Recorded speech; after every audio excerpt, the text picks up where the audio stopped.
Jacqueline, nice to see you as well. So, Jennifer Fondrevay, I am the founder and chief humanity officer of Day One Ready, which is an M&A consultancy focused on human capital.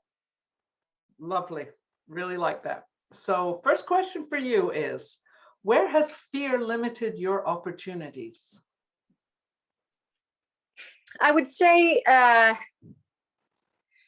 probably right when I considered pursuing an entrepreneurial endeavor. What I'm doing now is definitely outside of my comfort zone.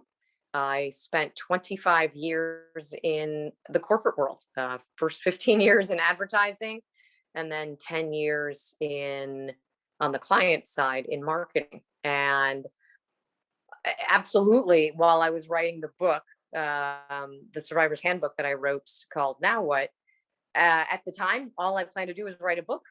And I was interviewing for other chief marketing officer roles. But it was while I was writing that book and I had enough people say, well, what are you doing besides the book? And I thought, well, I do you know how hard it is to write a book? I was just thinking of writing a book. I hadn't really thought beyond that. And to your point, I think I was just afraid of doing anything around the book. The thought of trying to break out on my own, I wasn't sure my idea was good enough. I felt like I was on a mission to write a book. I'd gone through 3 multi-billion-dollar acquisitions that had not gone well. And I'd seen really good people lose faith in themselves, but all I had planned to do was write a book. So fear was something I had to get over in order to do what I do now. Lovely. So, what is the greatest contributor to your success? I think probably just counting on myself.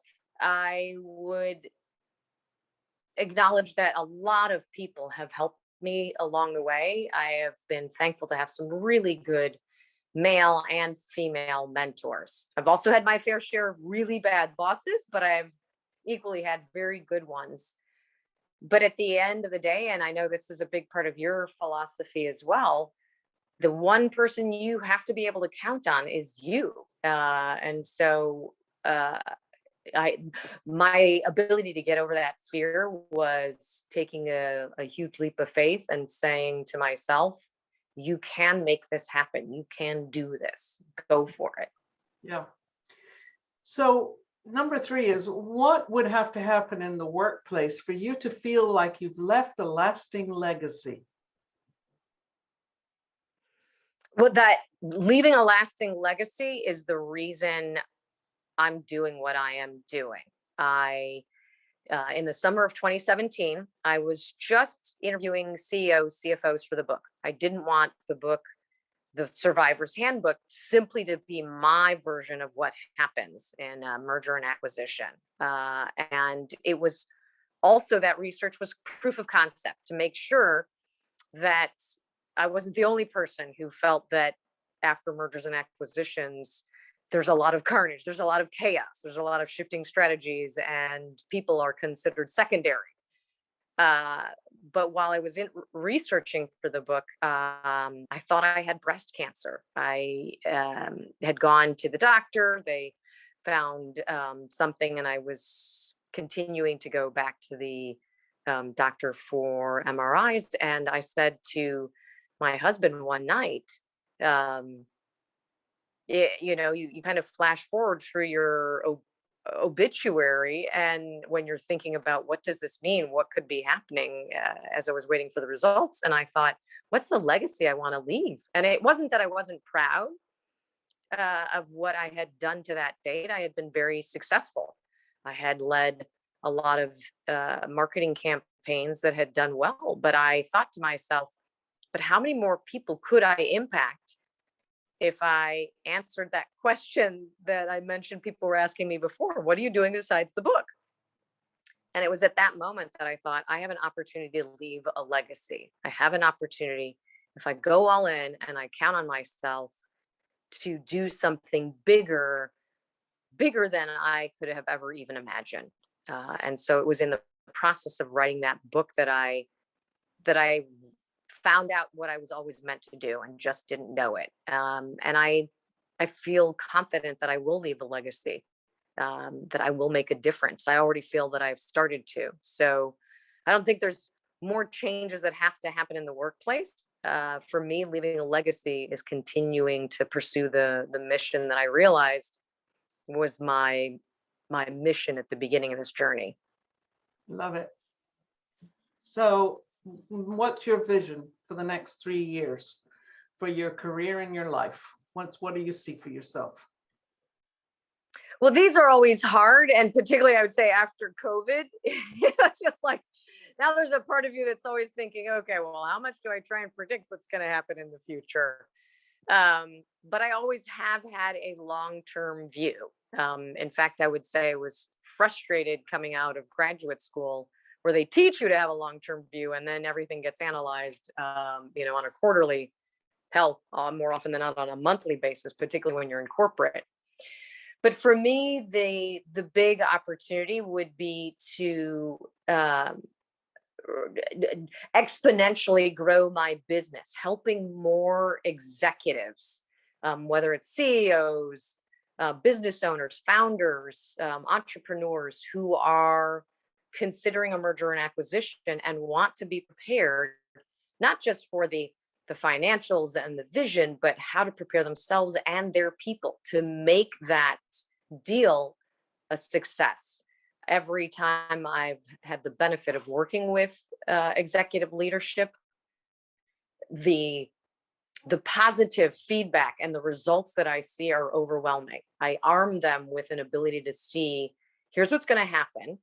We won't, not all of these may happen, but a number of them could, and they feel better prepared. So being able to build the business, because right now I'm a one-woman show.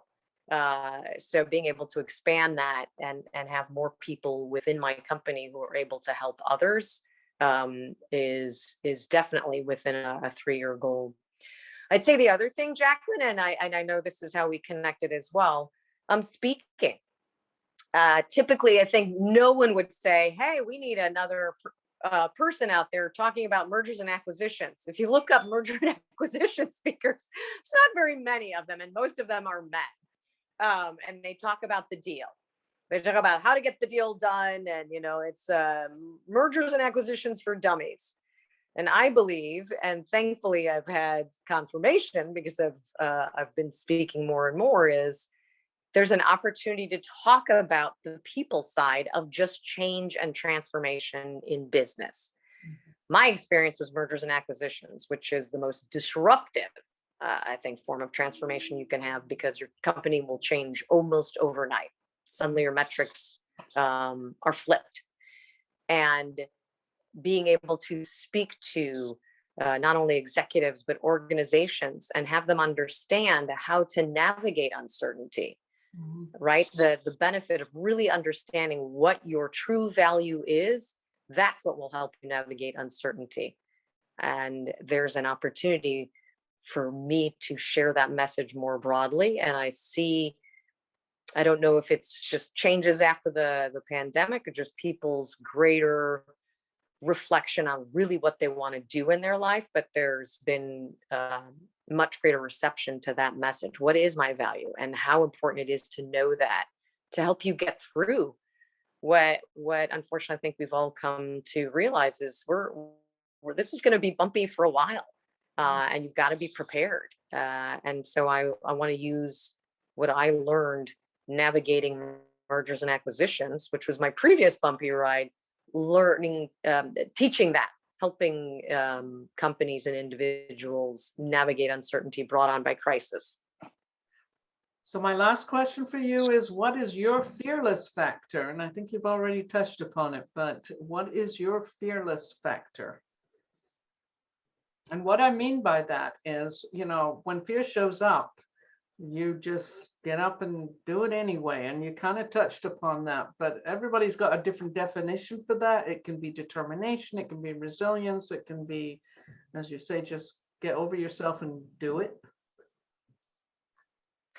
I think, Jacqueline, I think of my mom. you and I have talked about this a bit. She passed away during the pandemic in March of 2020. And she was a fashion model. And I will be the first to confess that as a young girl, um, I thought she was beautiful. But then as I got older in my 20s, I thought, no, I want to be respected for my smarts, and I was rather dismissive of her constant fixation on how do you look and how do you show up and what's your executive presence. And I think now the benefit of just hindsight and seeing through some of what she meant in her lessons has really helped me be. I guess I would say that's my fearless factors. I think of her. What would she expect of me? How would she have handled this? And what do I need to do to overcome this? It gets me out of bed and keeps me going. Yeah, I love it. I love it. And, when you talk about the uncertainty throughout, dealing with mergers and acquisitions, I can't help but feel that we're really talking about a lot of fear that shows up for the individuals because companies are individuals. Let's face it. It's not just about what's on the spreadsheet. It's about how we're handling things. And what I hear you say is I help people manage their fears. I hear you say that, I can tell you what's going to happen so we can take some of the uncertainty out of it. Because of, I watched a large company myself, fail at an M&A because they couldn't get their numbers together properly, and I also looked at their executive board and I knew that they weren't communicating clearly with one another either. So, you can see all the different human parts to it. And as you said, it's human capital, which I've always felt is a kind of like a misnomer in some ways. It's like the capital piece Absolutely. is about money, Yeah. and I mean, more than that. the fear is what drives so much of what I talk about in my book, right? You have an entire organization goes through the stages of grief. They're grieving the future that won't be. And it's because they're afraid of, well, what is that future now? What does that look like? Will I still be valued? Does what I did before still matter? And how will I contribute? So fear is a huge aspect of why M&A fail. And in fact, it's one of the big points that I make in the interviews and the articles that I've written when people ask me, well, what do you think drives the 70 to 90% failure rate? It's because people have a difficult time adjusting to the new metrics because they're afraid. Yeah. They're afraid that the value that they had before will no longer be valued. And this addresses the fear piece. That my question on fear at this point is, why does fear matter to your success? Because I think fear is an important element of success, not the fear of success, but fear contributing to your success. Why does it contribute? Because it's a driver. It's a driver about, I'm either going to move beyond the uncertainties, which are primarily mind driven. It's imagination based, very rarely do you have the empirical evidence. So then how do you move beyond that? And I think that becomes a really key question around the issues of fear. If you can reframe it that way, it is important to our success because it's a driver, and at the same time, it's also the greatest obstacle. So it's that double-edged sword that Yeah. with this particular subject matter. And as you know, I'm passionate about it, which is why we're doing what we're doing. So I really appreciate that you took the time today to talk to us about this. And I look forward to sharing it with my audiences and, letting people in on the secret that fear is something that we all have.